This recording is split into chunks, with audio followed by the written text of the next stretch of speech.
Com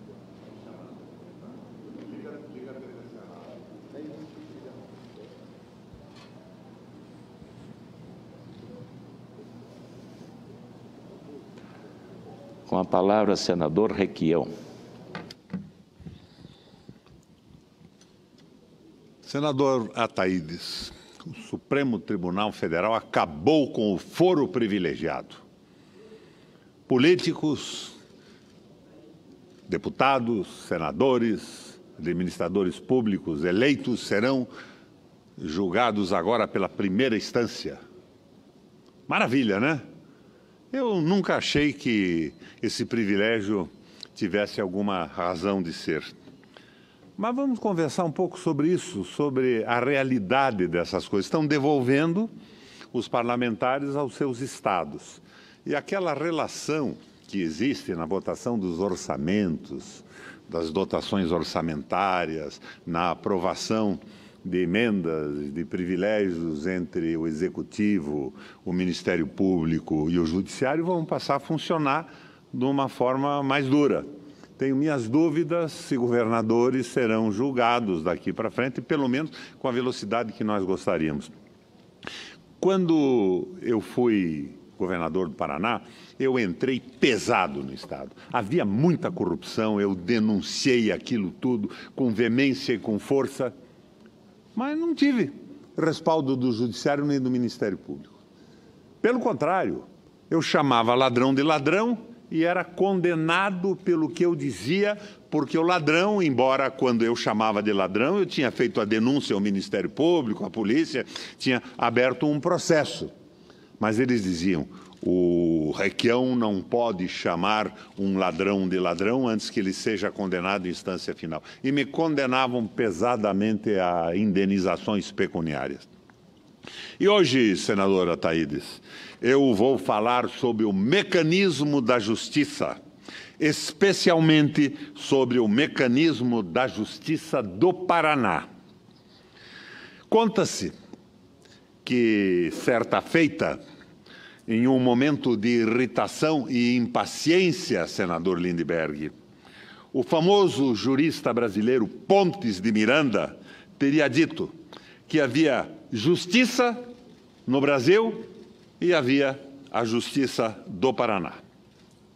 Eu não vou repetir isto, já que, como em Berlim, a Berlim da fábula do moleiro e a Berlim sob o nazismo, também há juízes no Paraná. Há justiça no Paraná em que pese esta famosa República de Curitiba.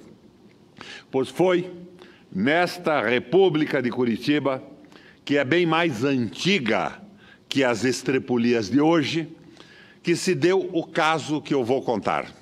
E o caso eu conto como o caso foi. Vamos, então, falar sobre esse mecanismo. Nos finais de dezembro de 2012,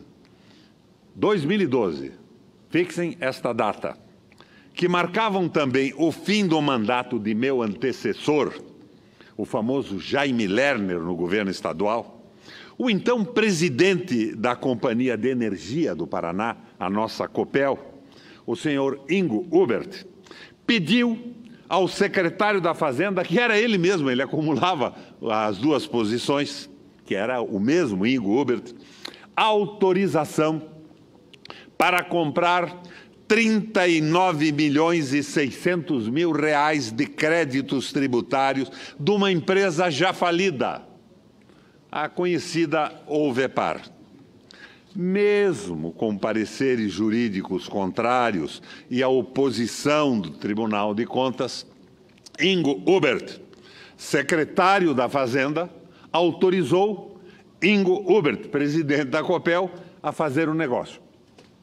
Assim que a quantia foi creditada à fantasmagórica Ovepar, o dinheiro, todo ele, foi imediatamente sacado e repassado para um já famoso doleiro lavador de moedas chamado Alberto Youssef.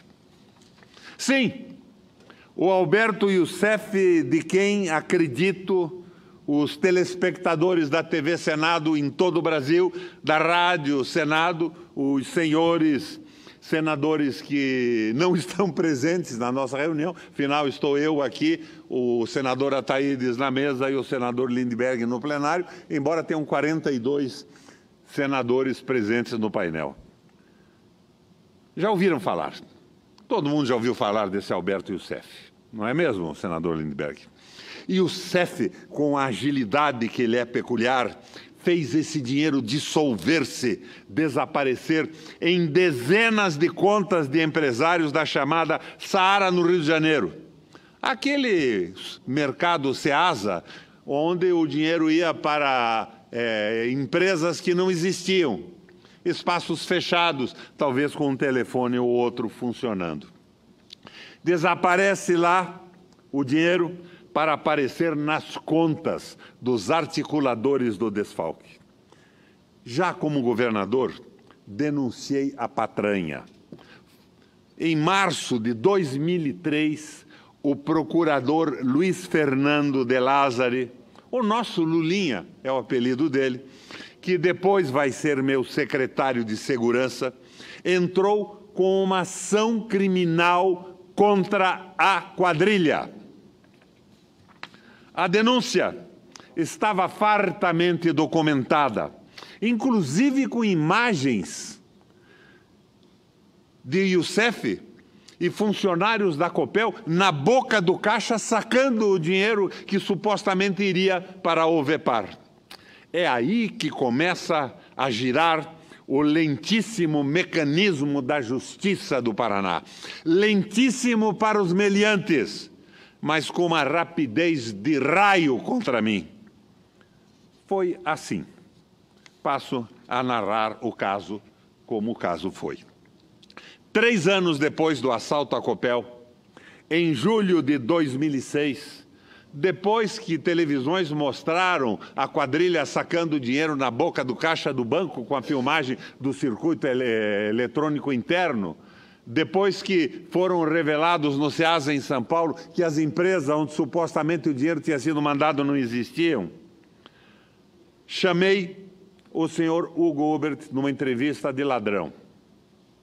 Eu era governador e me perguntaram, mas você nomeou o seu irmão secretário da Educação? Eu disse, nomeei o meu irmão secretário da Educação, foi um secretário brilhante, o mais festejado da história do Paraná, mas eu disse, era meu irmão, mas não era ladrão. O pecado é nomear ladrão num cargo público. E chamar ladrão de ladrão é um costume que eu tenho e que já me custou muitos dissabores. Chamar ladrão pelo nome é crime no Brasil, pelo menos é crime no Paraná, no Judiciário do Paraná.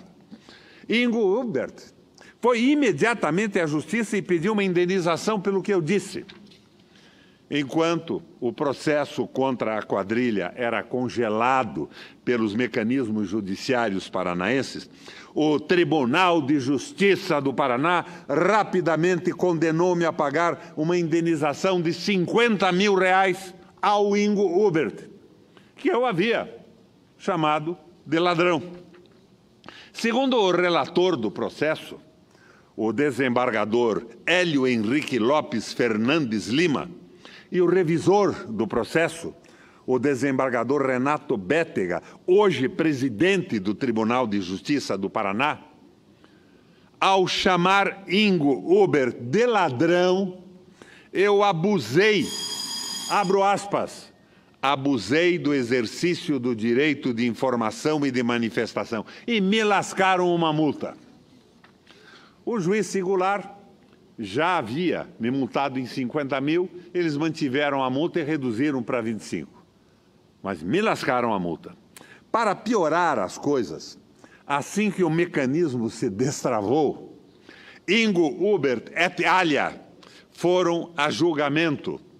E eles acabaram sendo absolvidos em primeira instância, porque a ação foi considerada pelo juiz de primeira instância improcedente. O Requião chamou de ladrão quem não era ladrão e o juiz de primeira instância arquiva a ação pela sua improcedência. Mas agora, nesta semana, 15 anos depois da denúncia, Ingo Ubert e companhia foram a julgamento na segunda instância por recurso de um procurador do Ministério Público do Paraná. Existem procuradores do Ministério Público do Paraná também. E foram condenados. 15 anos depois foram condenados. Isto na ação civil pública, porque a ação criminal ainda desenrola-se preguiçosamente. É o que vai acontecer com pessoas influentes na primeira instância. A segunda instância, 15 anos depois, se completa. Mas a ação criminal ainda não desata esse nó. Além de Ingo Ubert e do doleiro arrependido e ativo delator da Lava Jato, Alberto Youssef, foram também condenados Luiz Sérgio da Silva, a empresa Rodosafra Transportes e Logística, que ficou com parte do dinheiro desviado, e Antônio Carlos Brasil Fioravante Perucini. Ingo Ubert foi condenado a ressarcir o erário a quantia de R$39.600.000, corrigidos, o que resulta hoje em mais de R$100 milhões. E eu, que chamei o ladrão de ladrão, fui condenado a indenizá-lo pela Justiça do Paraná. Além disso, ele foi condenado a uma multa de 20% sobre o valor atualizado, o que dá mais de R$20 milhões. Ingo teve ainda seus direitos políticos suspensos por 8 anos e está proibido de contratar com o poder público ou dele receber benefícios. Alberto Youssef, o doleiro penitente e o resto da turma também foram condenados a penas semelhantes. Na primeira instância, Ingo Ubert foi absolvido pelo juiz Roger Vinícius Pires de Camargo Oliveira, da Terceira Vara da Fazenda de Curitiba. Não houvesse o recurso, tinha acabado ali o drama e a condenação e a desmoralização pela irresponsabilidade da denúncia continuaria pairando sobre o governador que falava o que acreditava e que falava para defender os interesses do erário do Paraná. Agora, por 3-0, Ingo Ubert foi condenado por uma das turmas do Tribunal de Justiça do Paraná, tendo como relatora, aqui presto a minha homenagem pela seriedade, a desembargadora Maria Aparecida Blanco de Lima. Mas, senhoras e senhores, os paranaenses não ficaram sabendo da condenação de Ingo Ubert, Alberto Youssef et alia. Não ficaram sabendo. Senador Lindbergh, no release que a assessoria de imprensa do Ministério Público mandou aos meios de comunicação, fala-se do milagre, mas não se nomeiam os santos. A atual direção do Ministério Público chegou ao requinte de falar da ação da condenação, mas não deu o nome de nenhum dos condenados. Os condenados são anônimos, tiveram os seus nomes protegidos pelo Ministério Público do Paraná atual, pela sua coordenação de comunicação. Foram preservados. Quando eu fui condenado a pagar 50 mil de indenização por ter chamado Ingo Ubert pelo nome, a imprensa paranaense cobriu-se de manchetes exultantes, berrando a sentença. O governador é irresponsável, acusando um sujeito que não foi condenado e teve o processo arquivado por improcedência na primeira instância. Era o objetivo de desmoralizar o denunciante que se preocupava com a limpeza da administração pública do Paraná. É assim que funciona, senador Lindbergh, o mecanismo na República de Curitiba. E eu fico cá pensando, se o mecanismo da justiça paranaense levou 15 anos para condenar Hubert e o CEF e os outros na ação civil pública, quantos anos ainda levará para julgar a ação criminal contra esses? Levará para julgar a ação criminal contra esses reconhecidos criminosos. É esse o milagre da perda do fórum e do encaminhamento para a primeira instância dos crimes feitos por políticos eleitos ou não. Mas se preservou todos os outros. São 55 mil foros privilegiados no Brasil. Esse foro privilegiado não acabou com a decisão do Supremo. Ele ficou ainda mais privilegiado. Ele tirou 513 deputados federais, 81 senadores, mas preservou todos os juízes, desembargadores e ministros. É um foro ainda mais privilegiado. No entanto, o ministro Toffoli encaminhou à presidente do tribunal uma proposta de que se estenda isso a todos os agentes públicos. É um ministro enfrentando a corporação ou um ministro antecipando que o projeto já votado no Senado, que acaba definitivamente com o foro privilegiado e que está na Câmara, mais cedo ou mais tarde será votado. Está antecipando aquilo que vai acontecer. Minha gente, este foi um exemplo. Eu já citei outros aqui em relação a mim. Eu fui condenado a indenizar o ex-governador Jaime Lerner, porque eu anunciei que ele estava sendo condenado a 3 anos e 6 meses de prisão, retuitando uma notícia do Twitter do jornalista Cícero Catani. Sequestraram da conta conjunta, da poupança da minha mulher, 150 mil reais. Eu tenho 78 anos. É a poupança de uma vida inteira. Mas sequestraram sem aviso. E, posteriormente, o ex-governador Jaime Lerner foi condenado, não a 3 anos e 6 meses, eu havia me enganado. Condenação confirmada no Tribunal de Recursos de Brasília.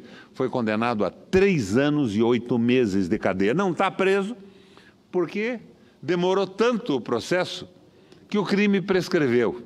Condenado, mas prescrição em concreto, ele não cumpre a pena. Esta é a justiça manipulada, esse conluio entre a justiça, o executivo, a Assembleia Legislativa, as benesses, os valores, os auxílios, moradia e esta farra toda de privilégios que não chegam ao trabalhador comum. Senador Lindbergh, com prazer, lhe concedo a parte. Desculpa porque eu esperei o fim do seu pronunciamento para fazer uma parte sobre outro tema. Estamos só nós três aqui, o senador Ataídes presidindo, eu e Vossa Excelência. E eu sei que esse é um tema... Eu queria falar com o senhor sobre a Argentina. Outro assunto, completamente diferente do que Vossa Excelência falou ali.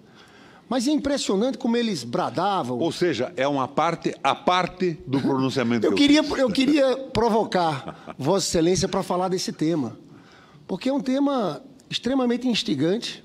Eles diziam, foi o receituário neoliberal todo aplicado na Argentina, virou o grande exemplo para esses aqui que no Brasil defendiam tal política, e nós estamos vendo, infelizmente, a Argentina voltar a pedir socorro ao Fundo Monetário Internacional. Como ocorria na época do Menem, o que foi corrigido com uma moratória decretada pela Cristina Kirchner. Então, eu vejo o fracasso dessas políticas. O que é que fizeram lá? Um ajuste fiscal violentíssimo, né? Aumentaram a taxa de juros para atrair capital especulativo, que diziam que eram investimentos produtivos. E agora 40%?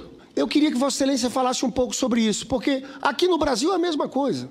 Aqui no Brasil diziam, eu vi vários debates aqui, olha, quando tirar a Dilma, vai voltar a confiança dos empresários. Como se o problema da economia brasileira fosse de falta de confiança dos empresários. A economia está assim estagnada porque as pessoas estão sem dinheiro.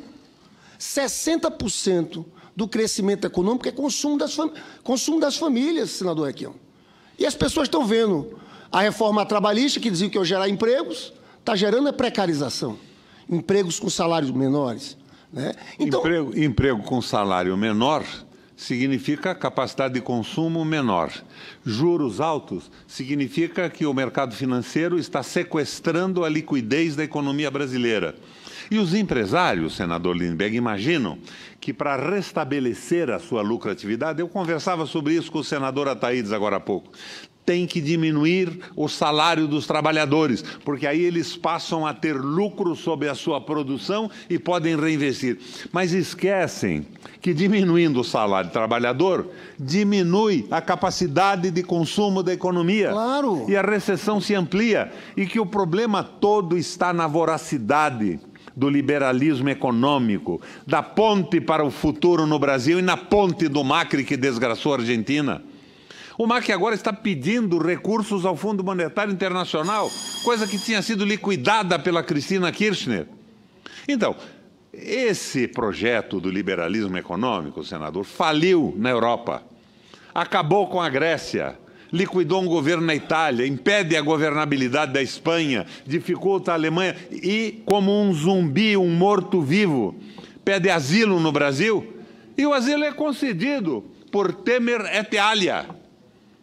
Nós estamos num caminho errado, porque a corrupção é muito grande, e é corrupção ideológica, basicamente. A cabeça deles está corrompida. Não acreditam no Brasil. O Fernando Henrique elevou a nossa taxa de juros Selic a 45 e pouco por cento nos estertores do seu governo. O Macri não conseguiu isso ainda, ele está em 40%, mas já passa o Fernando Henrique. E o que vai acontecer com a Argentina? Vão esgotar as reservas argentinas, ele vai ter que ir para o FMI. E a conta está sendo cobrada do povo trabalhador argentino. Lá e aqui é a mesma coisa. São os Meirelles, os Goldfein e os políticos ignorantes, sem conhecimento de história, de economia, de sociologia, que embarcam nesse caminho estúpido do liberalismo econômico. E a comissão mista aqui no Senado votou autorização para vender a Eletrobras. O que acontece com a venda de uma empresa? Quem compra as ações da empresa vai querer o retorno do seu capital de forma imediata. Ele não vai investir mais. Ele vai aumentar tarifas para conseguir o retorno do capital investido. É uma bobagem monumental e é uma empresa estratégica. Eletricidade tem que estar na mão do governo, na mão da população. Veja o que aconteceu, senador Ataídes, na Califórnia, que abastecia uma boa parte dos Estados Unidos. A privatização acabou com os investimentos, aumentou a tarifa e houve um apagão nos Estados Unidos. 17 estados, se não me engano, tiveram de uma hora para outra a energia interrompida, porque não havia investimento, não havia mais energia, com preços rigorosamente absurdos. E um sistema parecido com essa estupidez do parente no preço da gasolina. Mercado livre. Era um preço de manhã, outro de tarde, outro de noite. Nós estamos afundando nessa bobagem toda do liberalismo econômico. E eu fico pasmo. O Senado vota a favor dessas coisas. Ainda hoje, um senador que eu não vou revelar o nome, me dizia, eu votei a favor porque o meu partido exigiu. E se eu não votasse a favor na comissão mista, o partido teria prejuízos. Prejuízo aonde? Cargos, emendas. Mas eu sou contra. Mas, meu Deus, somos contra o Brasil, estamos fazendo negócio em cima do interesse nacional. Senador Lindbergh, a Argentina é o Brasil amanhã. Agradeço.